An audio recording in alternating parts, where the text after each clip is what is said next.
बात 1 फरवरी 1986 की है, जब फैजाबाद के जिला जज जस्टिस कृष्ण मोहन पांडे ने जंजीरों में बंद राम मंदिर का ताला तोड़वाने का ऐतिहासिक फैसला दिया था। पूरा देश दूरदर्शन पर आंखें जमाए ताला टूटने का वो अद्भुत दृश्य देख रहा था। ये जस्टिस पांडे का एक साहसी और कांग्रेस की सरकार को चुनौती देने वाला कदम था। इस फैसले ने न सिर्फ 36 साल पुराने उस नेहरू सरकार के ताला लगवाने और पूजा अर्चना न होने के उस फैसले को तोड़ा, बल्कि मौजूदा राजीव गांधी सरकार के एक तरफा सेकुलरिज्म के महल को भी ध्वस्त कर दिया।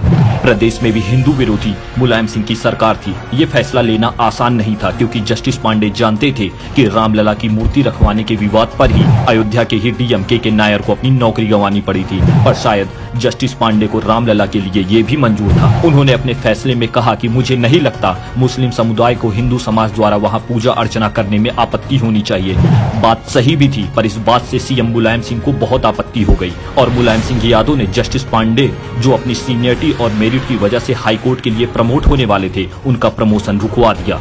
जब न्यायाधीशों के प्रमोशन के नामों की लिस्ट सुप्रीम कोर्ट के मुख्य न्यायाधीश के पास पहुंची, तो मुलायम सिंह ने उस फाइल के एक नोट में लिखकर भेजा था कि जस्टिस पांडे बहुत ईमानदार और कर्मठ व्यक्ति हैं, लेकिन राम मंदिर का ताला खुलवाने का उनका फैसला सही नहीं था। उससे सांप्रदायिकता का माहौल खड़ा हुआ, इसलिए उनका प्रमोशन नहीं होना चाहिए। अब आप खुद सोचिए, मुलायम ने एक ईमानदार जज को सिर्फ इस बात की सजा दी कि उसने हिंदुओं के साथ न्याय किया, और तो और सुप्रीम कोर्ट ने भी पांडे जी के नाम को मंजूरी दे दी।